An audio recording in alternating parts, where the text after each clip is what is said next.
Alright. Be back on some Alan Wake action.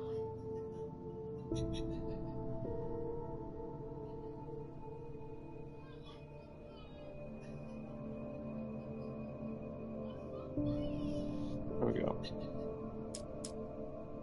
Previously on Alan Wake, Alice has been kidnapped. Alan, please help me. Alice? You'll do exactly what I say if you ever want to see your wife again. I can't tell anyone except my agent Barry. Damn it, Barry, they'll kill her. You're my best friend, and I'm worried that you're not right in the head. The ransom is a manuscript I supposedly wrote that's coming true before my eyes. It happened just the way it was on that page. So dark. I have found only a few scattered pages. I want the entire manuscript. The deadline is in 2 days. I found Mr. Wake's pages. Good girl. What? How the hell did she get her hands on the manuscript anyway? I don't know. She's resourceful. I told you you were too hard on her. Listen, I found out all sorts of interesting stuff while I was digging around. Yeah. Mr. Wake, it's Sheriff Breaker. We have an FBI agent here, Agent Nightingale. FBI? He's anxious to see you. You'd better come to the station. Okay, I'll be right over, Sheriff. Let's make this quick, huh? Help you folks? Name's Randolph. I'm the manager. We're looking for Rose. Works as a waitress down at the diner. Rose, sure. Nice girl. Who wants to know? I'm Alan Wake. The writer, huh? I heard on the radio you were visiting. Well, I'll show you her trailer. That Rose, she's a nice girl. Always pays her rent on time. As I was saying, Al, I found all sorts of weird stuff from the local newspaper's archives. This place is crazy. Disappearances, mysterious deaths, urban legends come true, and get this, most of this stuff takes place around Cauldron Lake. Well, you ain't wrong, mister. The Indians thought the lake was a doorway to the underworld. I'm the God-fearing type myself. I don't hold with that sort of thing. Yeah, okay. Anyway, there was an island there owned by a guy called Thomas Zane.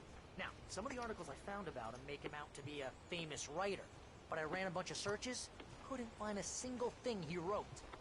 Zane was heavily into diving, so much so that the place came to be called Diver's Isle.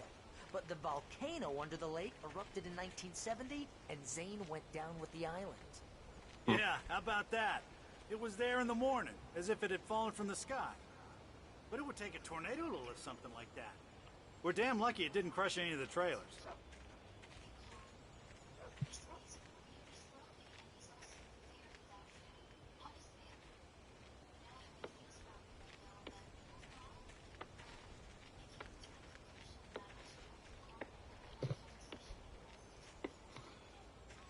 It gets better. A local girl, Barbara Jagger, drowned in Cauldron Lake just a week earlier. They were lovers. Sure, Jagger's a local spook store. The Scratching Hag. Comes Shadows for you look in the dark. great. Childish stuff like that. Anyway, Al, I'm just getting to the best part. All of the articles about this stuff were written by Cynthia Weaver. I asked around, and she's that crazy bag lady you met. What, the lamp lady? She can be a little loopy, but she's not homeless or anything. Yeah, anyway, she knew both Jagger and Zane before they both died, and she had some kind of a breakdown. Where the fuck did bro go?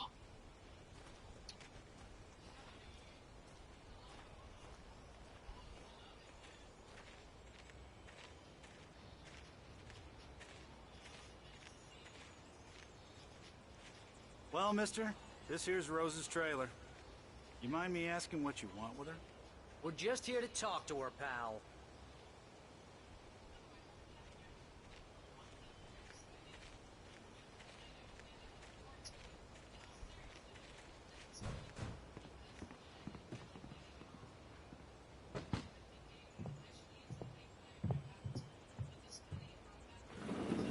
Welcome to... Oh dear, Mr. Wake. I'm so glad you're here. Rose, you have my manuscript? Oh. Oh yes. Yes. Please, come in. What the hell? Or she, Hey, like this she just is hit her head really on good. something. Rose, Yes, my manuscript. I really need it. I understand. I know what you need. A muse to inspire you. Oh, for Barry. She doesn't have anything. Yeah, hey, Al? What's... Uh-oh. Oh... Barry! What? What?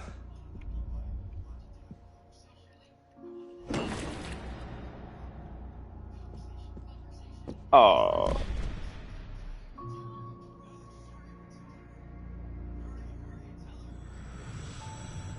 It's coming for you, hiding in my barber's skin. I'm too weak to stop it. You must turn the lights on. I promised I'd come visit you and your lovely wife. You must finish what you started. I insist. You must turn the lights on. Turn the light on. Back to work, boy. Oosh, oosh.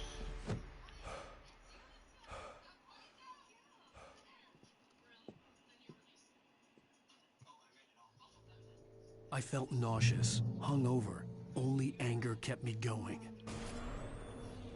I can't tell reality from dream anymore, but it seems I have an imaginary editor to help me. She's an old woman in a funeral dress. I call her Barbara Jagger. She's very strict. I'm writing faster and faster. My manuscript is being heavily revised. The edits are getting very aggressive, and each day there's less of me and more of her. I hate it, but I know she's right. She promises me I can save Alice this way. She knows more of this than I do. About the complex incantation I'm attempting. About this place. She's worked with another writer under similar circumstances, Thomas Zane. The genre of the story seems to be shifting. It's turning into a horror story. I'm getting close. I can feel it.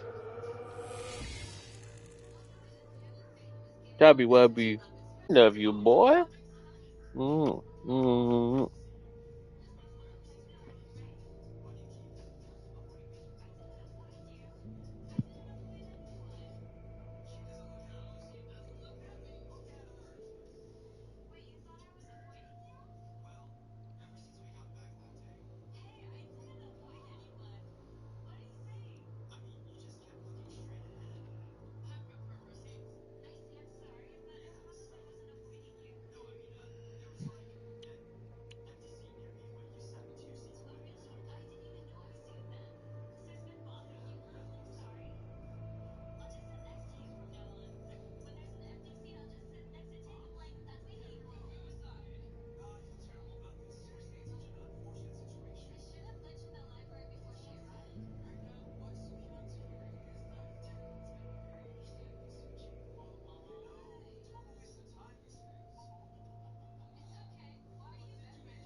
Yeah, she's a wee bit obsessed.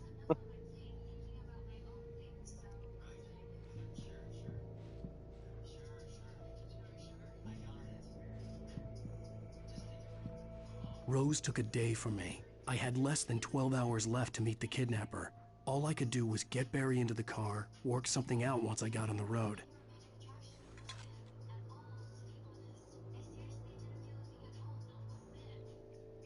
Cooking with corn, huh? Welcome to the Oh Dear Diner. What can I get you today? Coffee? I couldn't work up much hate for Rose. Something had used her to get to me and left its mark. First refill is free. Milk and sugar on the counter there. Would you like to hear today's specials? Thank you. A nice day. Come back soon. Barry was out of it. He was way too heavy to carry. You're right. Serve more money. So handsome. My What the gun fuck? and flashlight were gone. I'd have to find a way to get Barry into the car as quickly as possible. There was no time to waste. Mr. Randolph liked Rose. That little smile she had. How she was still sweet when life had tried so hard to make her bitter. It wasn't any of his business what she did in her trailer. But those strangers, the writer and his smart-ass sidekick, looked like trouble. And they'd been in there for hours, way past her normal bedtime. He reached for the phone and called the sheriff's station.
What the hell?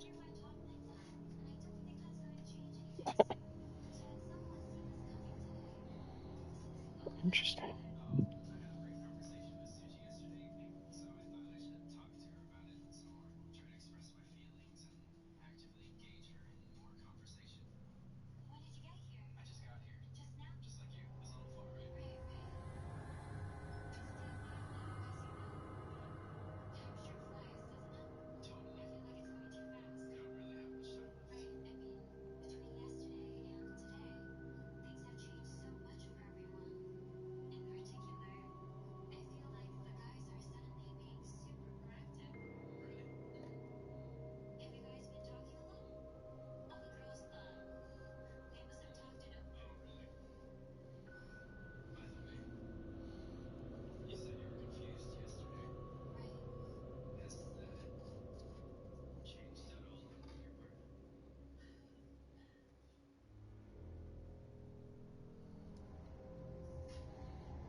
Oh god.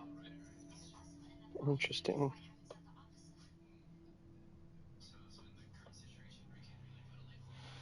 I just wonder why the chair wasn't moving.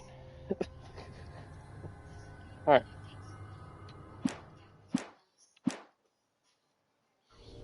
Going crazy.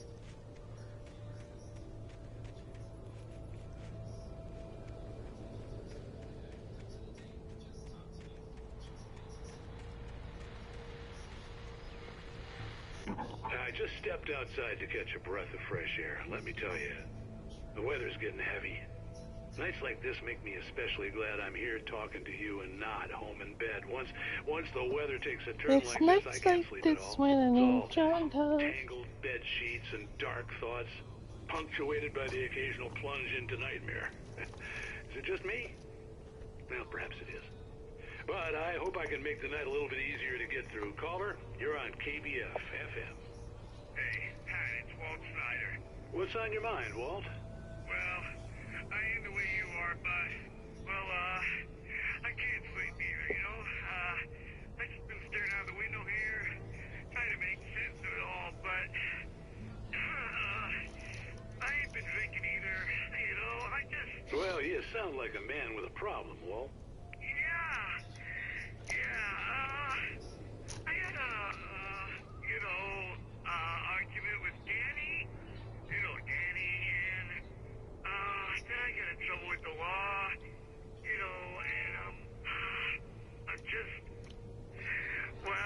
something like that, Walt. Yeah. Well, you know, he's, Daddy's my best friend, and, he let me out on bail today. And now I'm just alone here at the window, waiting. Man, there's something in the air tonight, man. I was just outside looking up at the sky above our broadcast tower thinking the same thing. What are you waiting for, Walt? I don't know. Something's gonna happen. I think I better go. Well, Walt, maybe... No, thanks, Pat. Well, good luck to you, Walt. Hang in there. Let's take a little break, folks. This weather's really something else, huh? How can I be sure that you will walk away? Oh, pretty. Wow.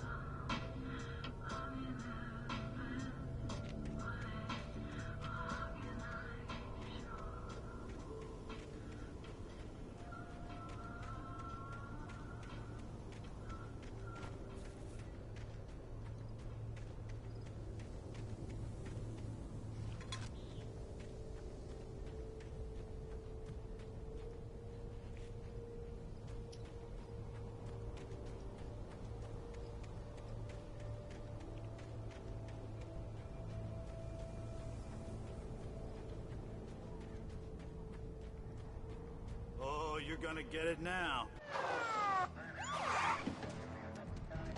God knows what you've done to that poor girl. This is Agent Nightingale, FBI! Get him up, Hemingway! You're under arrest! You move a muscle, I'll unload right in your goddamn face! Stay right where you are, Slane!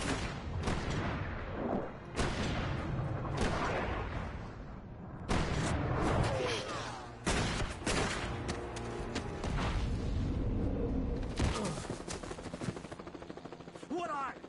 I'm standing right here, you goddamn maniac! Shit, man. I hated to leave Barry behind, but there was no way I'd miss my appointment with the kidnapper.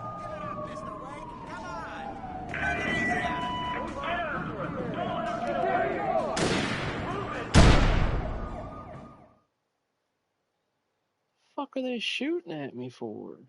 With the kidnapper.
Oh, bitch.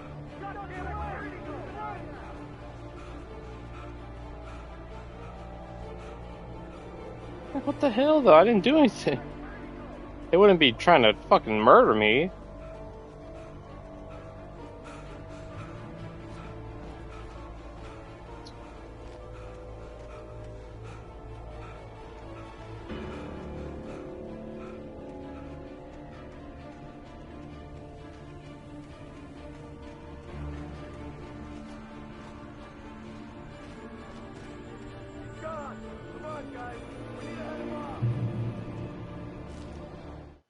For decades, the darkness that wore Barbara Jagger's skin slept fitfully in the dark place that was its home. It dreamed of its nights of glory when the poet's writer called it from the depths and given it a brief, terrible taste of power and freedom. The rock stars had stirred it from the deep sleep the poet had sunk it back to in the end. When it sensed the rider on the ferry, it opened its eyes.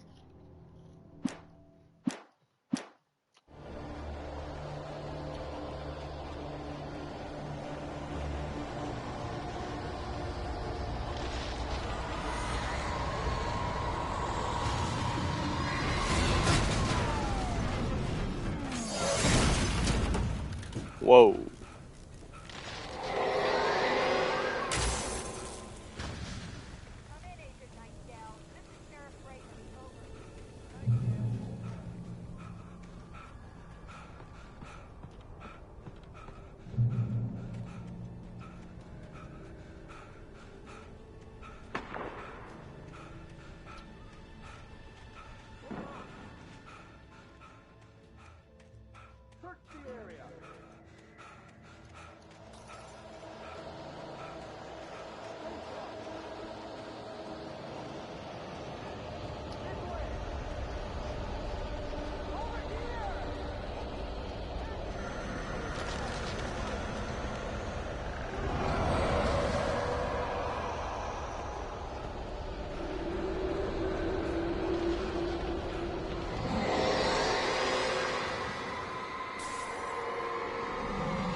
This horror was everywhere I went, circling me.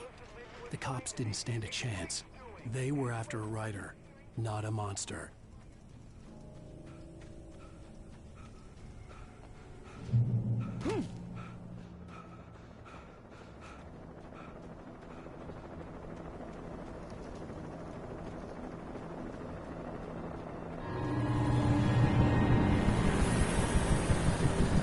You on the ground. Hold it right there. There's nowhere to run. Freeze!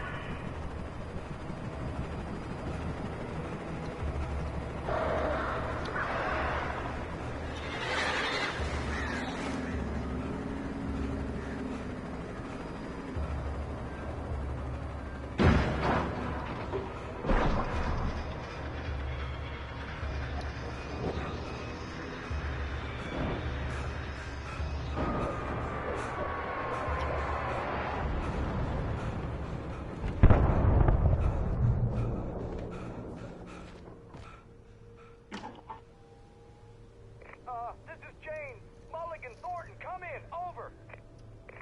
Thornton here. James, we got both Wheeler and Rose in custody. They didn't put up a fight or anything. But they were... Hey, what do you... Come on. Sit down and give me that. James, Mulligan here. Over. Go ahead, Mulligan. Over. We got Wheeler and Rose here. Wheeler's drunk or hopped up on something. Speaking of which, that Fed had a pretty distinctive whiff of Otis Scotch about him, if you know what I mean. Over. I don't have anything on that, Deputy Mulligan. Over. Well, whatever. Anyway, Rose is just being plain weird here. You better get Doc in to take a look at both. Over. Gotcha. You better get them here quickly. The, Fed's gonna want to interview Wheeler. Over. Oh, yeah, I'll bet it does. Looks like they have a lot in common. Mulligan out.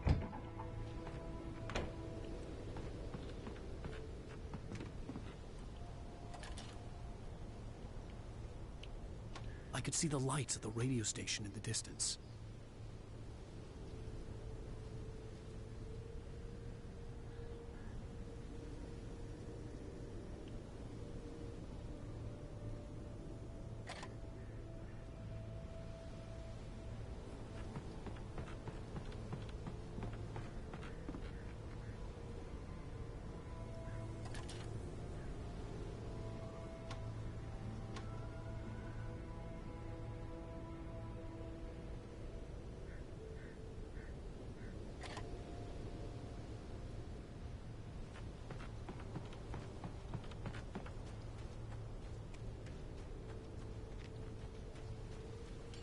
I imagined that the broadcast tower in the distance was part of the local radio station.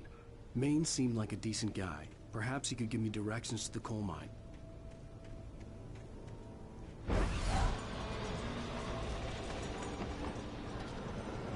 Unnatural shadows clung to the gate. The darkness that was after me was trying to stop me. I wouldn't get through without a light.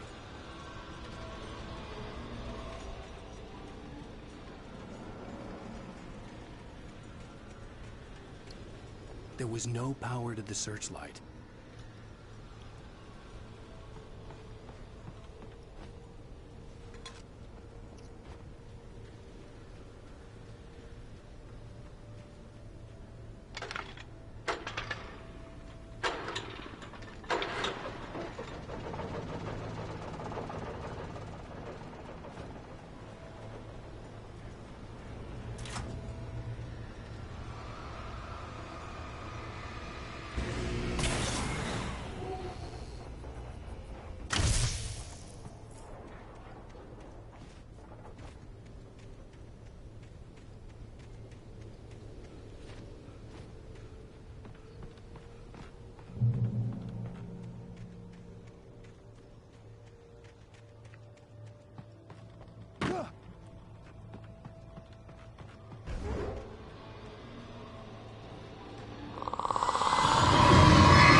took me a moment to recognize the flashbang grenades.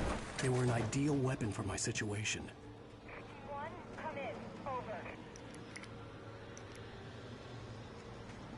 One, this is Sheriff Breaker. Report. Over.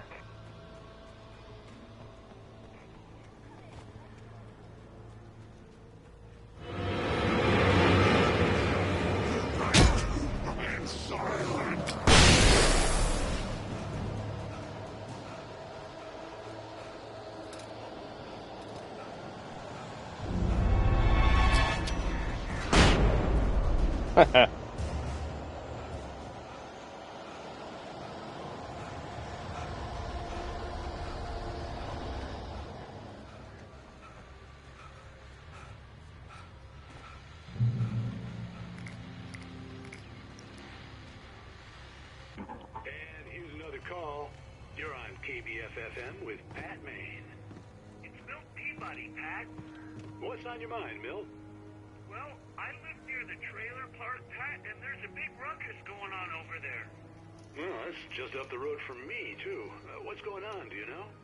I don't know, but there's a bunch of police cars there, lots of sirens, a helicopter buzzing around, and I think I heard some gunshots. Gunshots?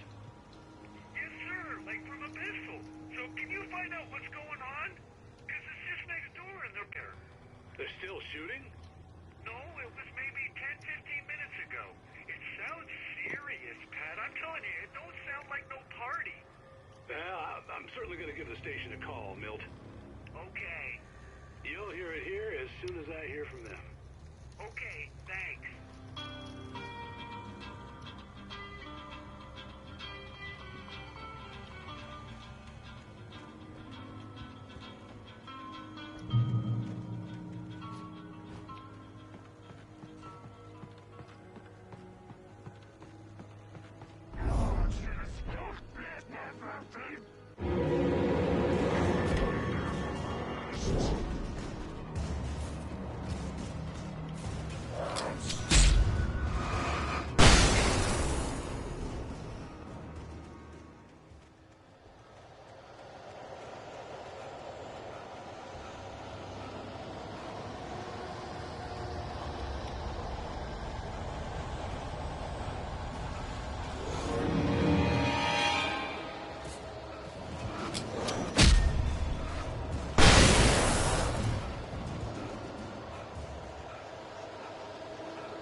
I hope Maine could lend me a car to get to the coal mine. Why, hello, Lorna. What do you have for us?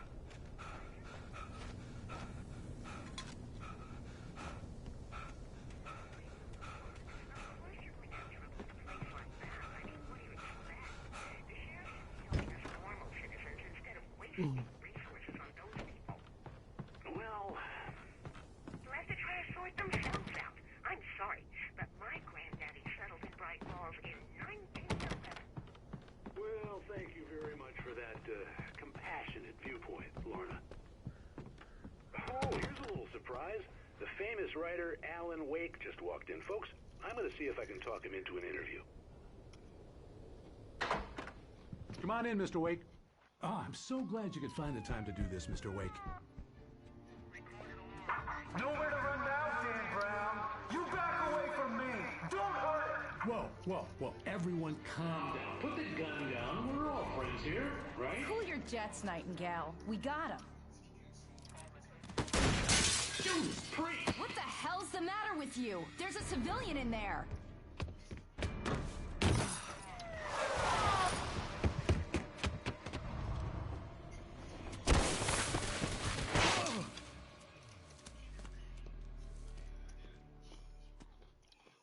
I'll get you yet, even if it kills me. You hear me? You hear me, H.P. Lovecraft? I had fallen off so many cliffs it was ridiculous. That's what you get for naming a book The Sudden Stop. It was probably good I hadn't had the chance to tell Maine where I was going. I'd have to lose the cops and find my own way to the mine. Nightingale stared through the broken studio window into the dark woods. He turned around, started to walk out, but Maine grabbed his arm. "Young man, you almost shot me. You don't shoot off rounds at people like that. What's the matter with you?"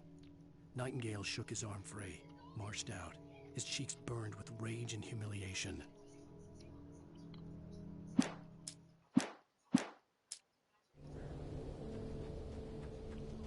Yeah, dude's like going nuts, man.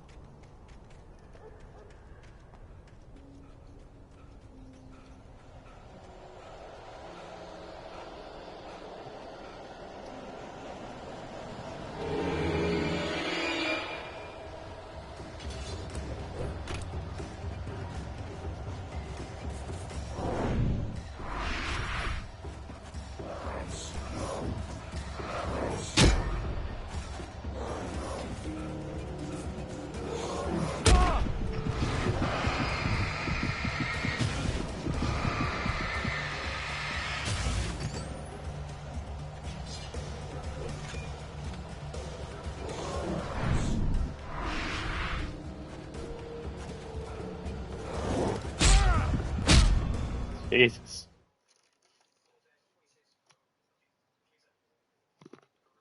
I'll get you yet, even if it kills me. You hear me?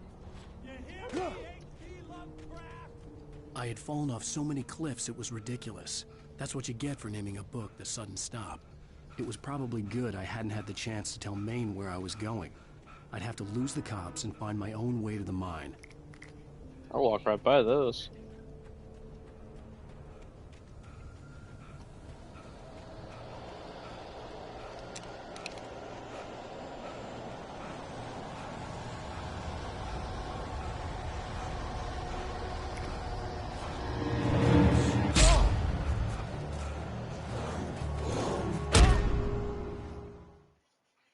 Fuck.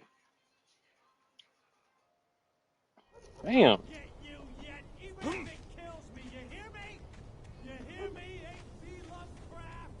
I had fallen off so many cliffs it was ridiculous. That's what you get for naming a book The Sudden Stop. It was probably good I hadn't had the chance to tell Maine where I was going. I'd have to lose the cops and find my own way to the mine.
Fuck.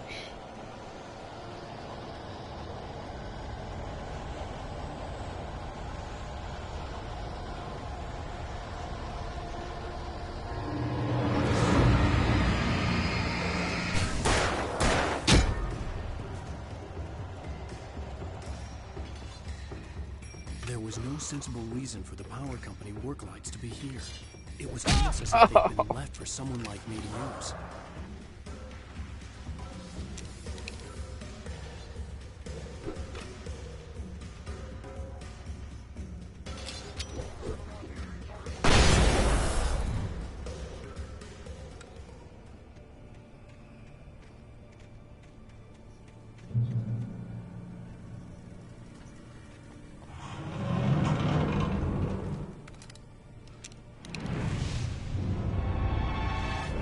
Shit.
Sarah trusted her gut, and her gut said Agent Nightingale was an asshole.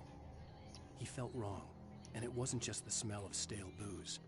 It was in the way he flashed his badge, pulled rank, the look in his eyes when he wanted answers. Where was Alan Wake? What was this about an accident? Where was his wife? And most importantly, why did she let Wake go? He wouldn't answer her questions. Federal business was all he'd say.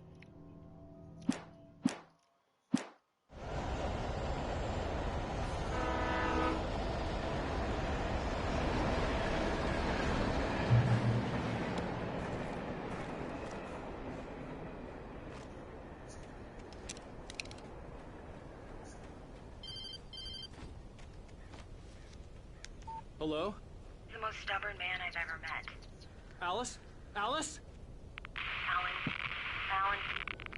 I'm so afraid. It keeps me in the dark. Please help me. I look at you, Alan, and it's not you. Something else. Looking out from behind your eyes. Alice, I'm here. I'm so alone here. It's all gonna go to hell. You need to be careful. Cooperate. The connection had been terrible, but that wasn't the only thing that hadn't been right with the call. She sounded wrong somehow, but she had called me. The pipe wrenched itself loose from the bridge's steel framework. Wrapped in darkness, it floated in midair, twitching. For a moment, I didn't understand what I was looking at. The heavy object lurched at me with impossible force. I threw myself out of the way, but just barely. When I turned my flashlight on it, it shook in a dark rage before it flew at me again.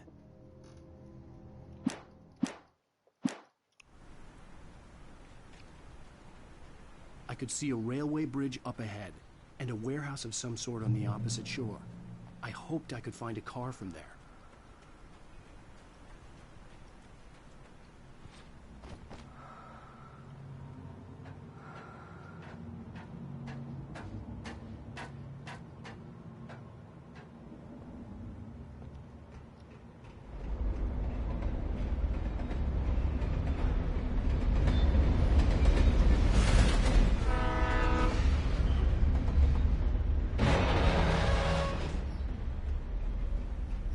The darkness that was pursuing me was growing stronger, and it was taking over everything in its path.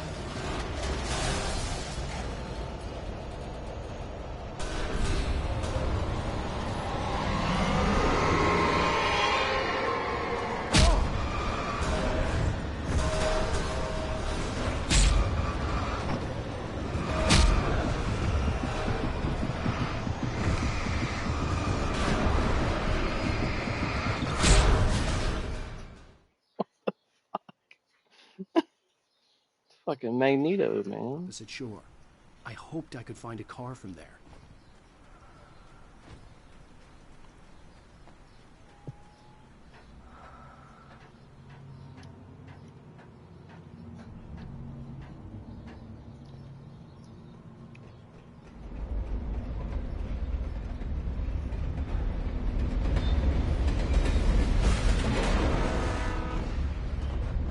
The darkness that was pursuing me was growing stronger, and it was taking over everything in its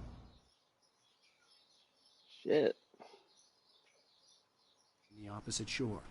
I hoped I could find a car from there.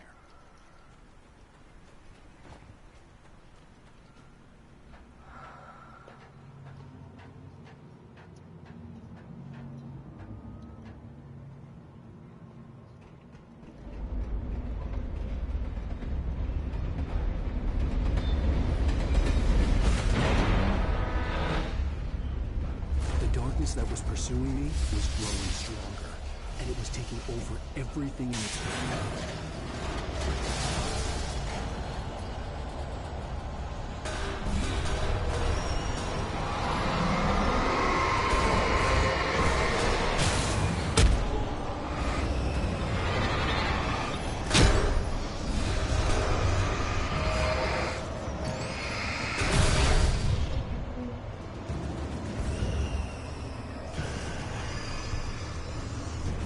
What the fuck?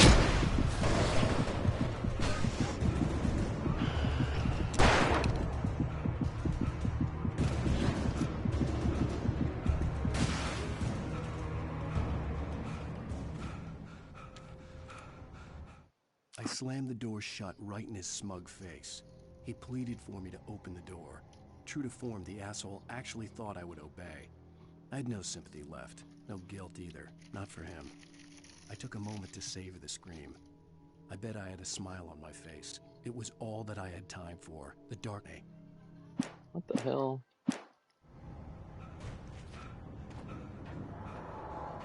As a teenager, just starting to get interested in writing, Stephen King had been a source of inspiration to me. I thought about all the inanimate objects that had come to life in his books. No one is safe in a good horror story. Certainly not the protagonist. That's what makes them fun. This was anything but. The darkness could possess anything, and it was getting closer.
Take the facts of our existence for granted, unaware that they are merely a thin veneer of desperate self-delusion, covering a vast cosmos of madness and horror. All too often, the stars are right.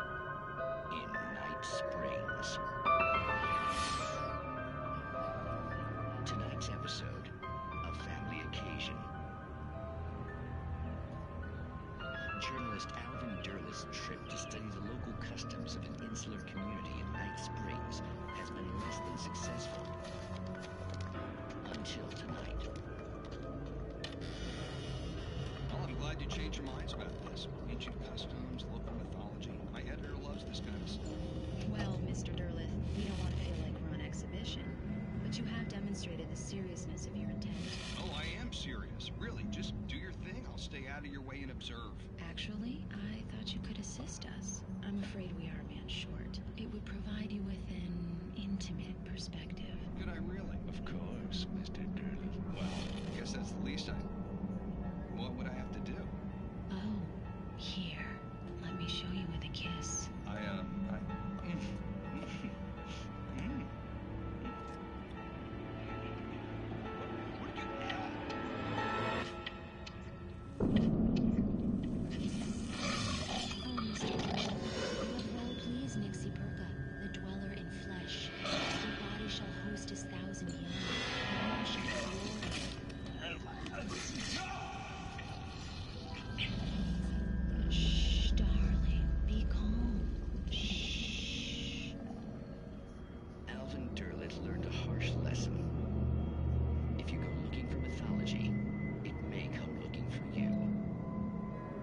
such quests always bear fruit.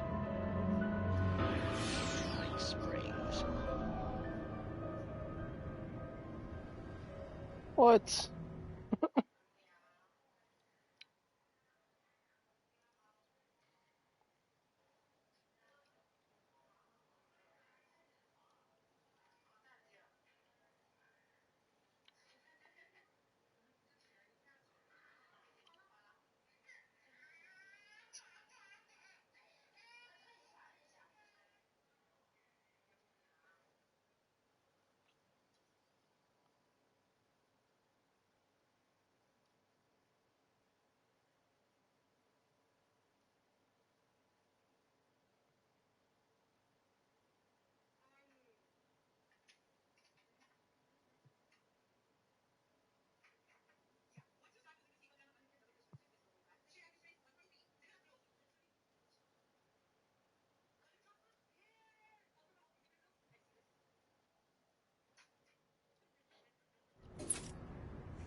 The darkness surged towards me, sucking everything loose from the ground into its depths, tugging at my clothes.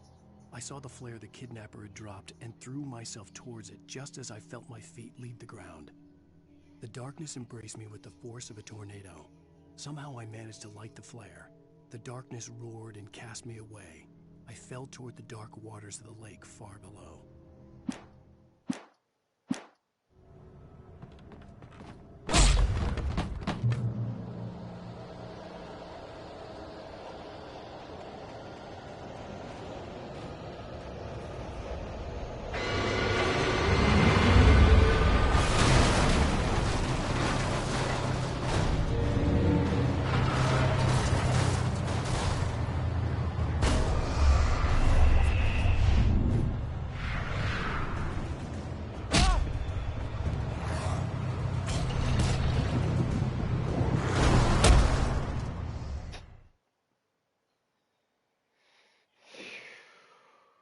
Man.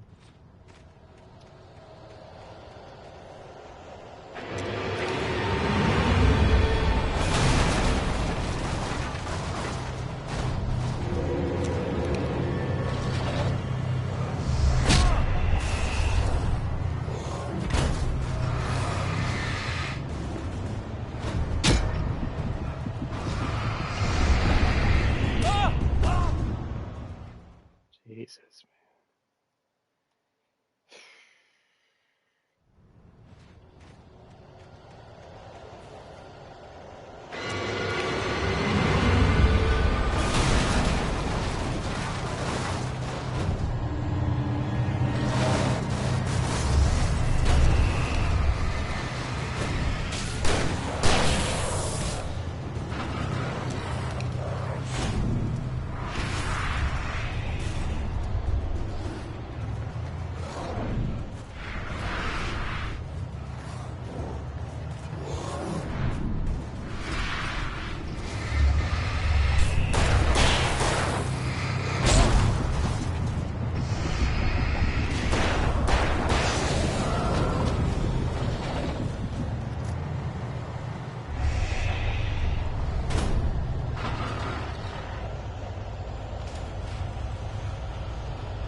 What the fuck?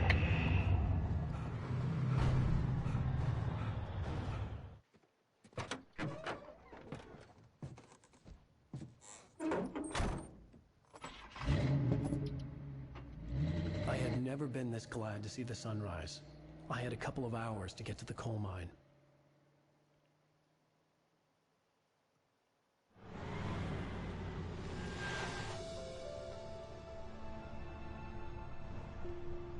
The coal mine wasn't far now.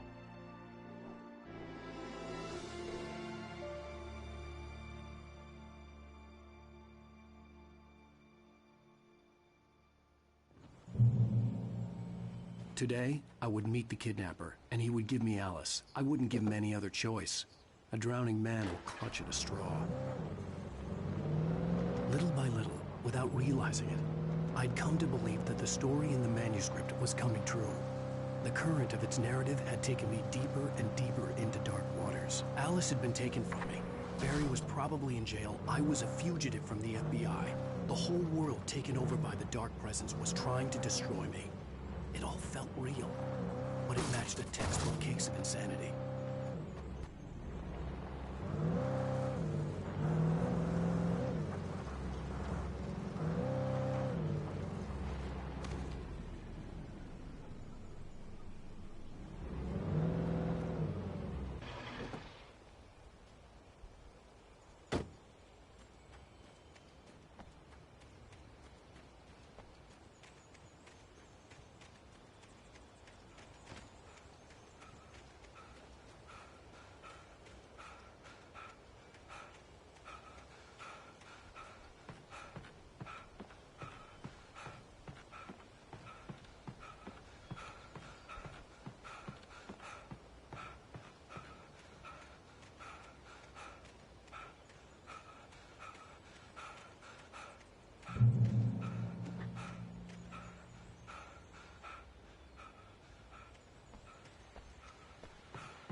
This is Pat Maine, and you're listening to KBF FM. Folks, I want to apologize for kind of abandoning you to that looping music track last night, but I was detained. You see, I encountered a big shot G-man with an itchy trigger finger who could use a lesson in manners and a boot in the ass. Not necessarily in that order either. Now, folks, I know I'm not being very informative here, and I apologize for that. I really should just keep quiet, but I'm just so peeved right now, because some people just shouldn't be carrying badges. And I'm just glad that our Sheriff Breaker was there to straighten things out.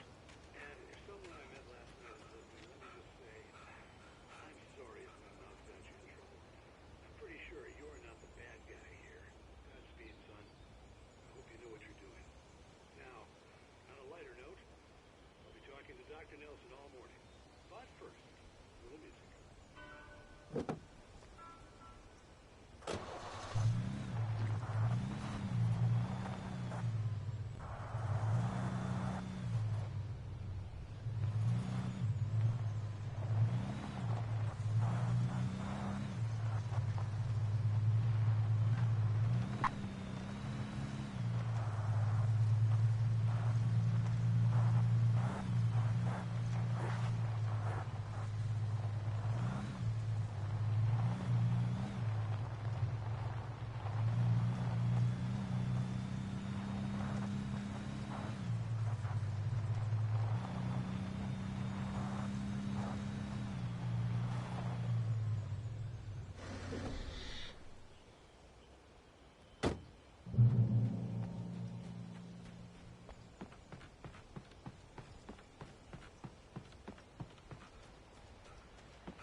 Welcome back to KBF FM.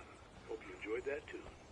Now, Doc, you were talking about life and finding that special something. About that, I was saying I don't buy it. Well, see, to me, that's strange, because I always pegged you as a hopeless romantic. You got me there, Pat.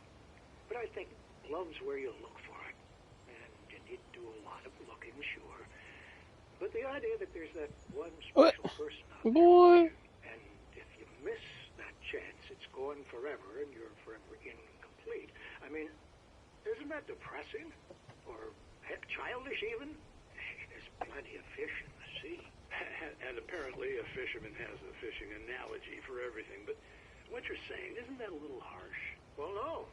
What I am saying is that your potential for finding that connection isn't limited to what's essentially a chance encounter.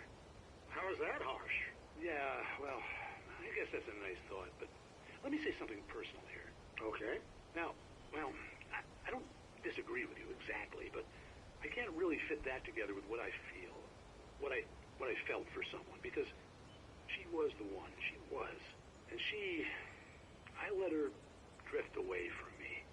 Maybe I didn't put in the work, I don't know, but, well, since then, and it was a long time ago, but since then, there hasn't been anyone, not like her. And I'm not saying I dwell on her or haven't moved on. I like my life. I'm not living in the past, but I do miss the way she completed me. You can't argue with the heart, Pat. I'm sorry, folks. I had kind of a scary experience last night, and let's just say it's shaken a few things loose.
Oh boy, Papa's tuna, boy.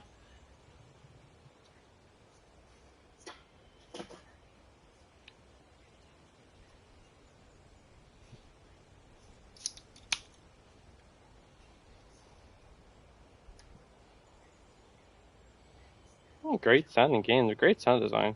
The worst part is the gameplay. Not even this part, but just the combat is just so. I don't know. You gotta have something, but this ain't it. Serious detriment to the game. Now we got a ride here. This is some Evil Dead action.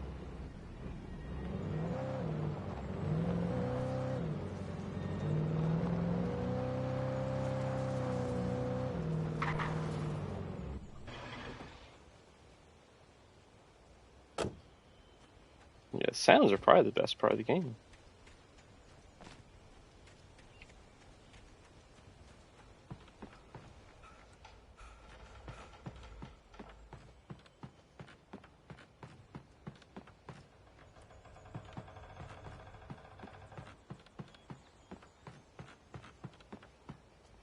Oh. For Mott, spying on the writer on the ferry had been a disappointment. His boss had made Wake out to be something special, but Mott hadn't been impressed.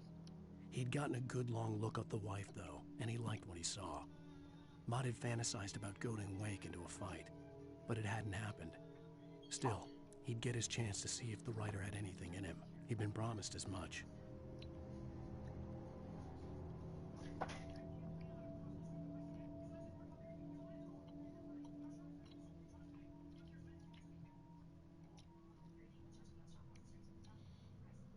You can't have much tuna, boy. You're still a little boy.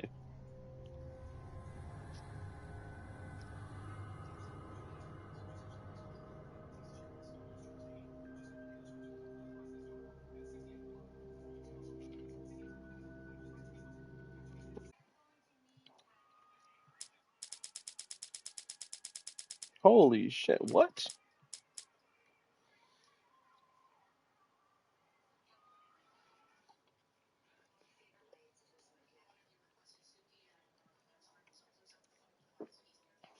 How have we missed that many? We were getting every single one.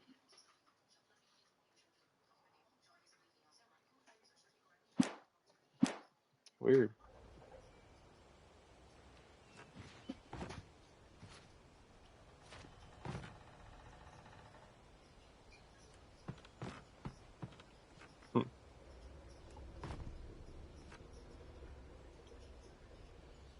Here you go, boy. Don't say Papa don't love you. You get that one, boy.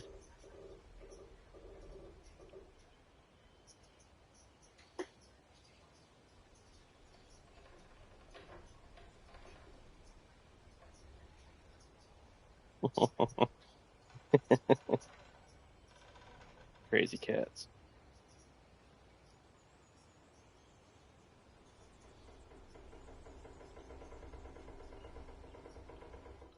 Are they saying there's that many?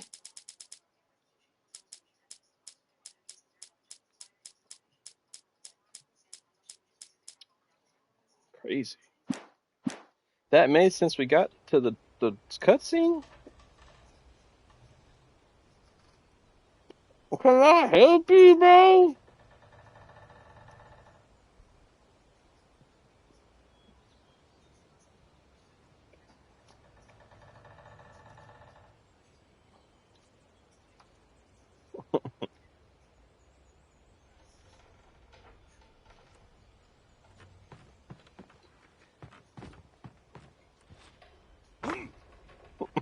I was early.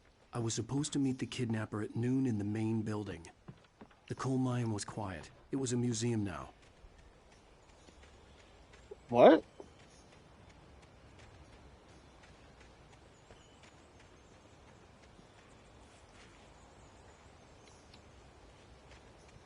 Bro?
Boy, no.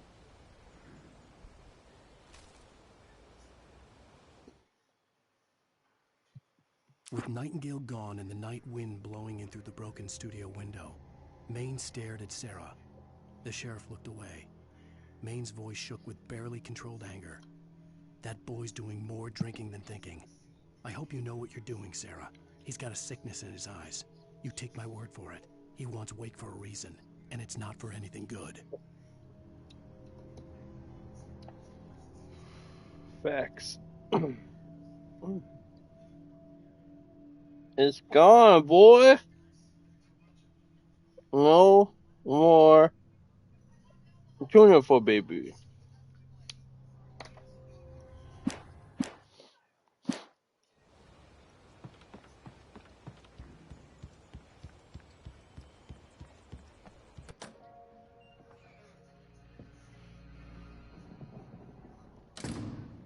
I didn't want to go outside. Cops cops had to be looking for me. The noon sun turned the place into a sauna. The day dragged on.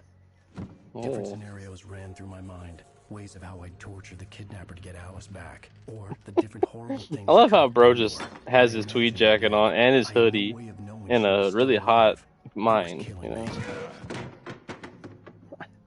I was running on blind hope. It was all a waste of time. I think you're running on like dehydration, buddy. Showed up.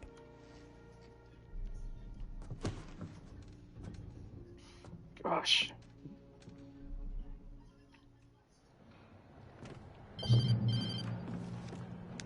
Wake! Where the hell are you? Change of plans. You know where Mirror Peak is? It's a big mountain north of where you are. You follow the path from the mine, you can't miss it. There's a lookout point there. I'll be waiting. I'm through being jerked around You by want you. to see your wife alive? Because if you do, you better watch what you say to me. Do we understand each other? I want to talk to Alice. Yeah, and I want the manuscript. Don't keep me waiting, Wake. Hello? Hello? Ah! I'm gonna kill him. I had to get to Mirror Peak.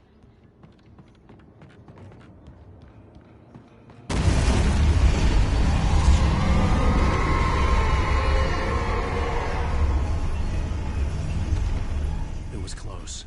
Maybe closer than ever before. Bro, what? How do I get the fuck out of here?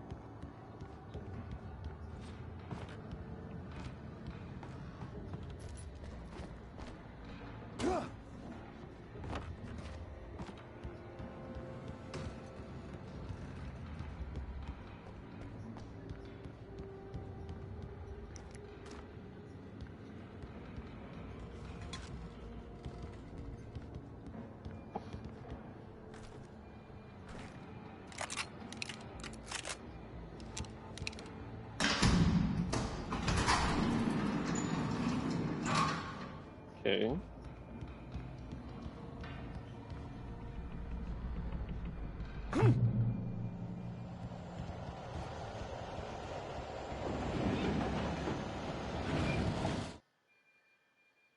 When Thomas Zane fell for Barbara Jagger, it happened fast. She was young, vibrant, and beautiful, full of life.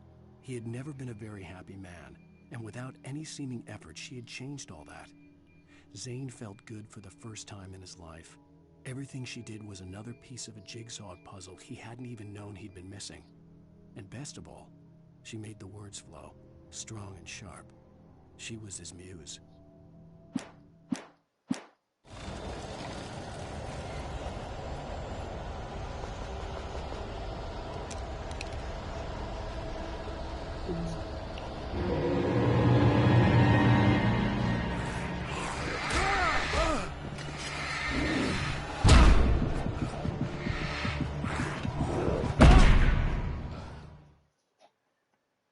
This is what I'm talking about. Like, it's almost it's a serious detriment to the game.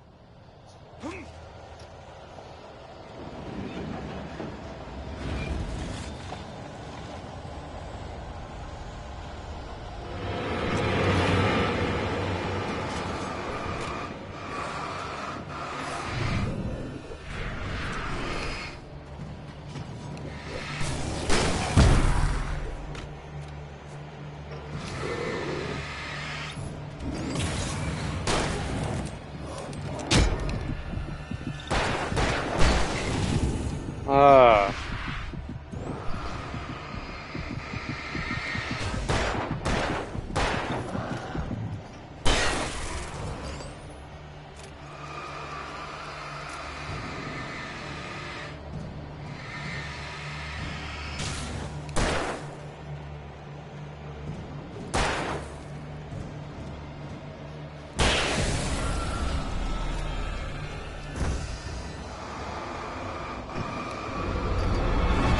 Oh.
The only way to reach the hillside ahead was to go through the building. I had to find a way to avoid electrocution.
Some of the Taken retained echoes of their former selves, but these were just the nerve twitches of a dead thing.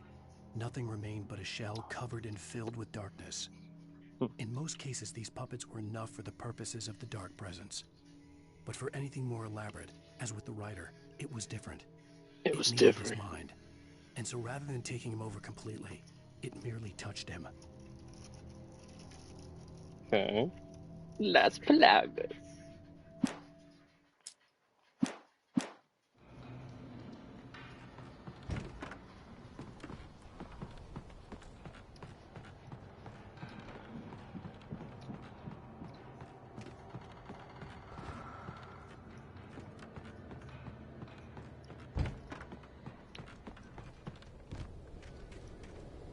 Boy.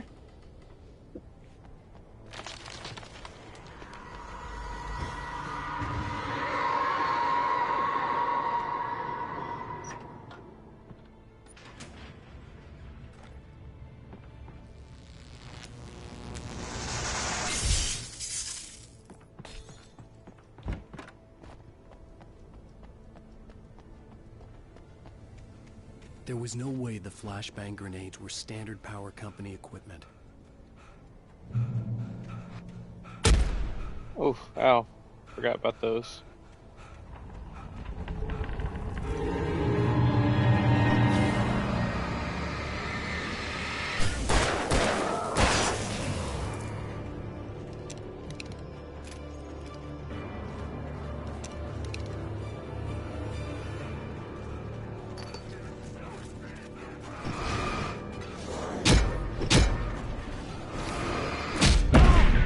Jesus.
Oh, God.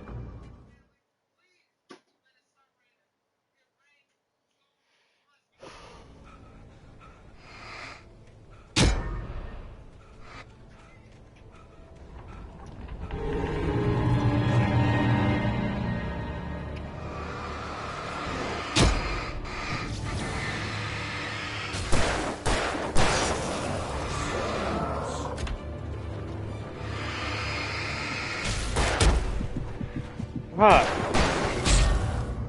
Jesus Christ, man. That's so bad.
Jesus.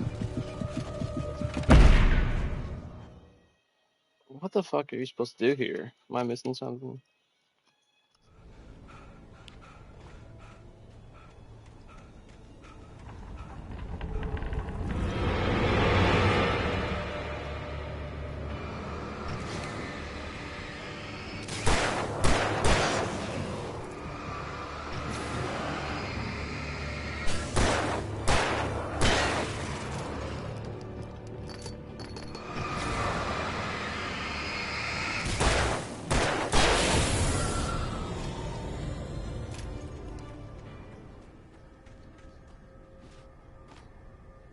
Oh, yeah, we missed that. That's what it was.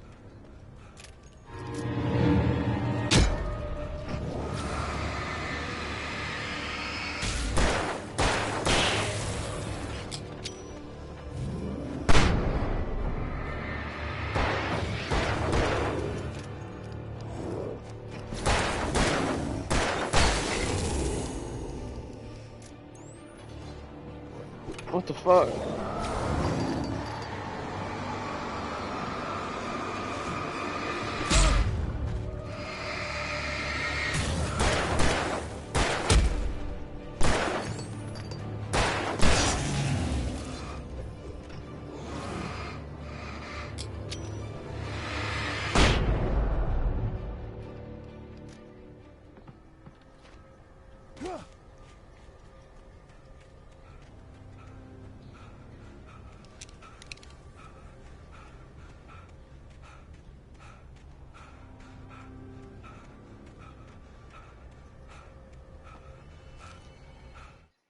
I stared through the bars of the jail cell.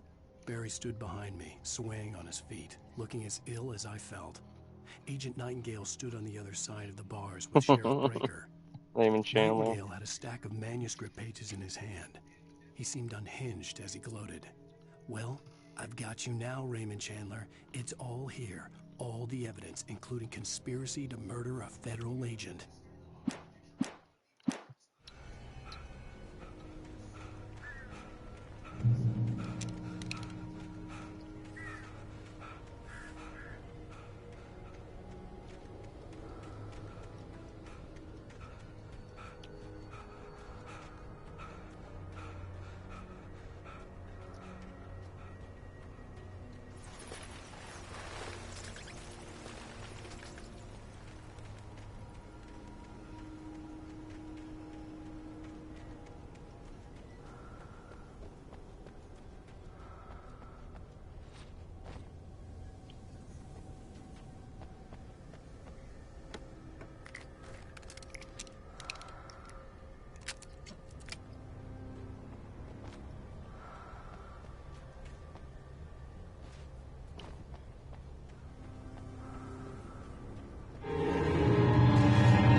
Ow.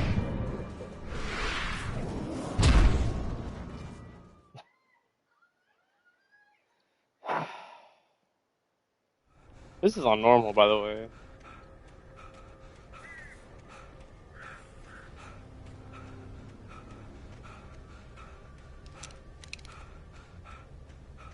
Good grief, man.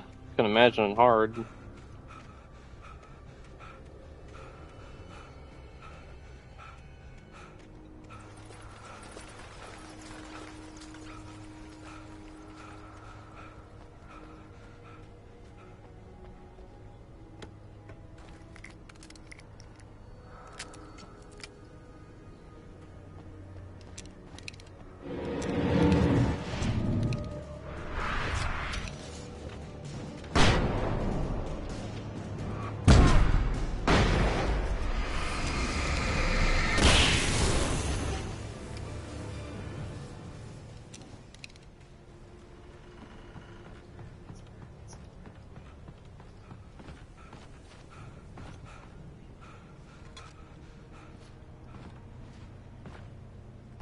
Ugh.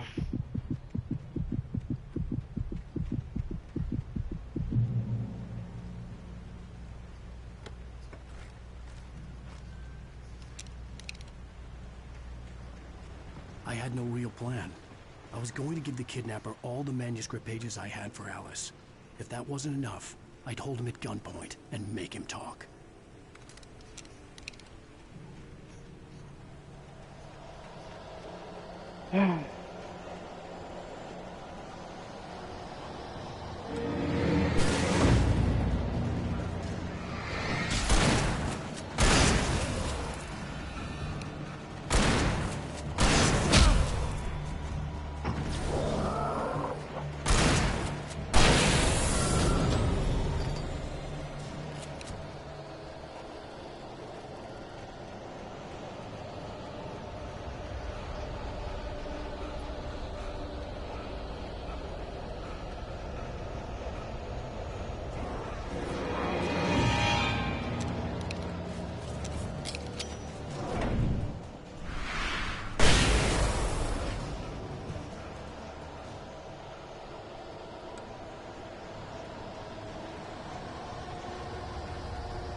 The dark presence was moving ahead of me in the same direction I was going. A cold feeling settled itself in the pit of my stomach. Was it going for Alice? The graveyard shift may cause cancer.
Jesus.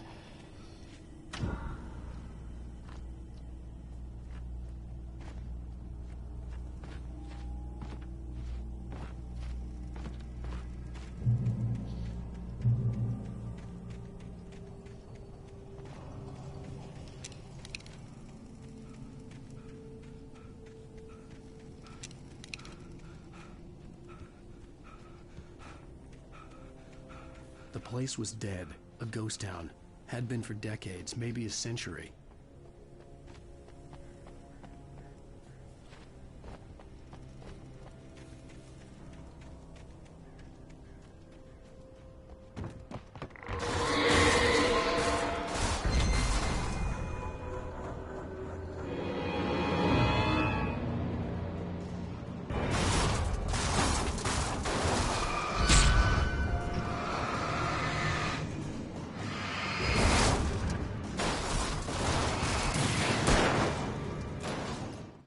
Things were never as simple in real life as in fiction. I had lost count of the times I had wished there'd be a clear reason for my writer's block. Something to fight, something to lash out on.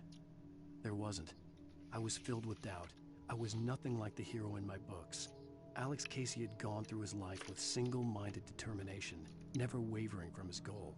Even now, I was angry at myself, angry at Alice, angry at Barry. I was fumbling and I had no plan.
Anything outside of writing is a struggle.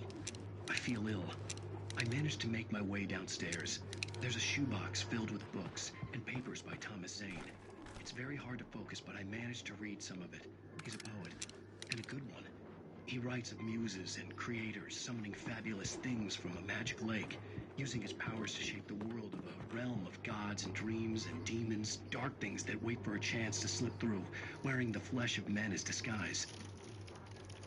Zane writes about himself, his girlfriend being taken over by a dark presence, about growing scared of the lake. Zane believes it's a mirror to the gaping void of darkness above, where some Lovecraftian presence lurks. I crawl back upstairs. I'll borrow these things for my story. They ring true. They fit.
The kidnapper had sent me a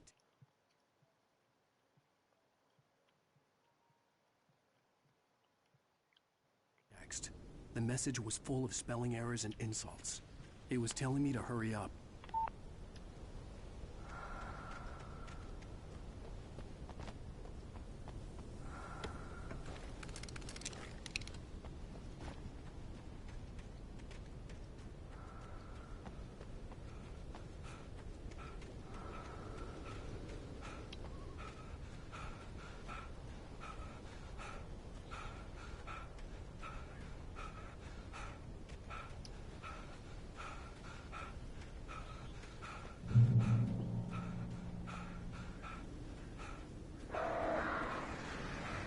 Birds.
on. Maybe the machinery could help me with that.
I'd have to make my way up this mine shaft in order to go on.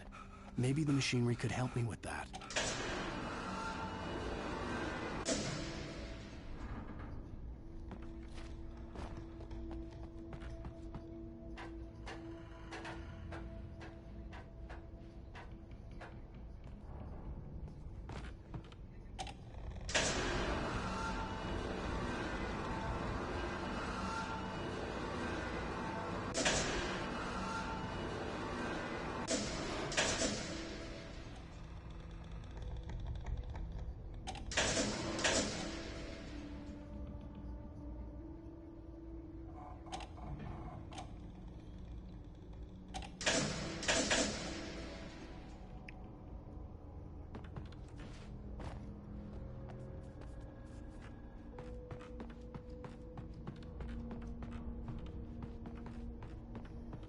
There's really nothing up here for doing all that. Really? It's in here?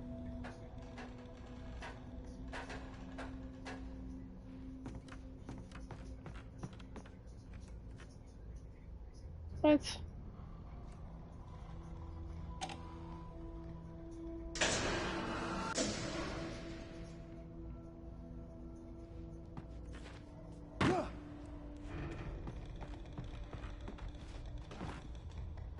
I thought that was a secret or something.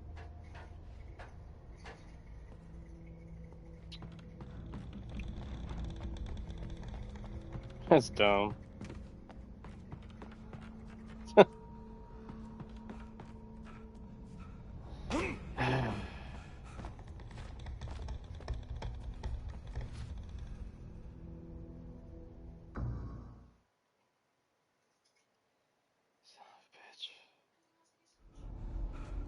I'd have to make my way up this mine shaft in order to go on.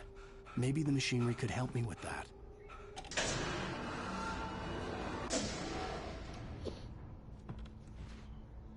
Oh my god, bro. I can't.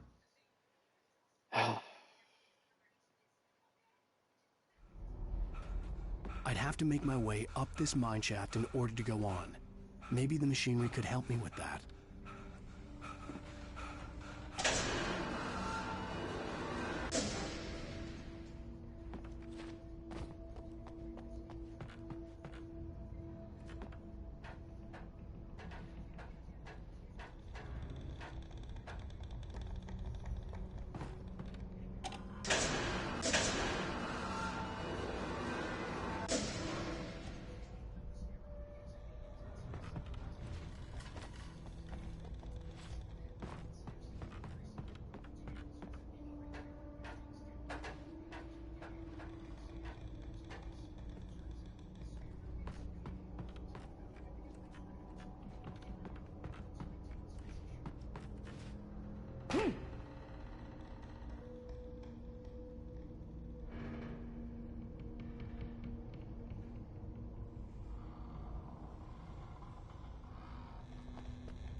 Ah.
Come on, dude.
Maud had checked all of Stucky's rental cabins. There had been no sign of the Wakes. It was dark when he'd found their car parked at the end of the road by Cauldron Lake. It made no sense. They must have taken a wrong turn, but there was no sign of them, and the car had been there for hours already. Frustrated, Mott stood on the rotten ruin of the footbridge that had once led to Diver's Isle before it sank beneath the waves years ago. The boss wouldn't be happy.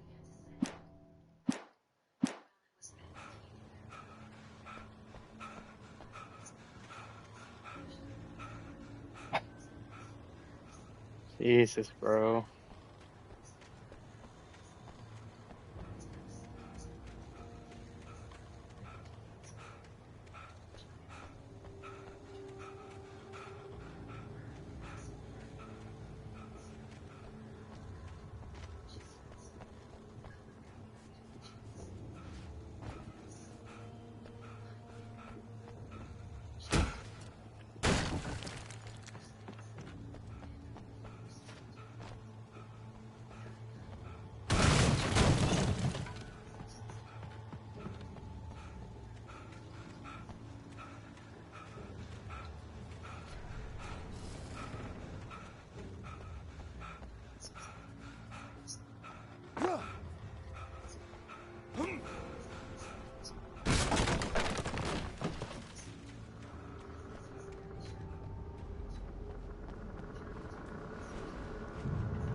I could see Cauldron Lake. I thought I could make out the spot where the island and the cabin had been. There was a light near it. It had to be a boat.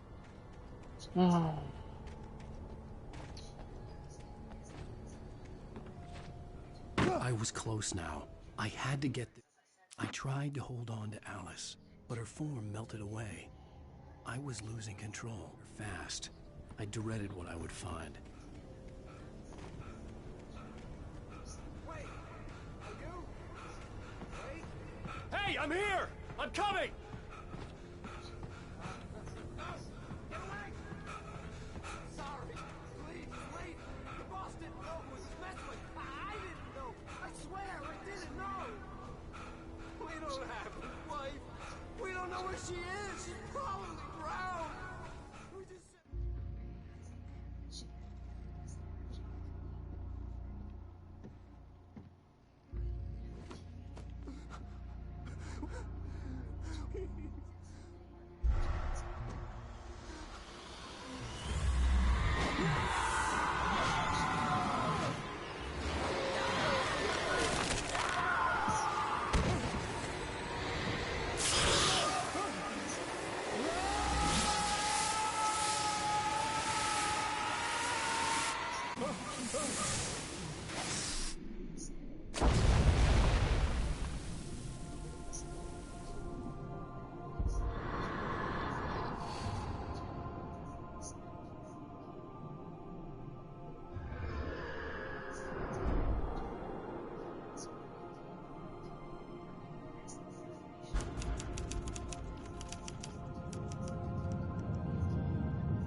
All right.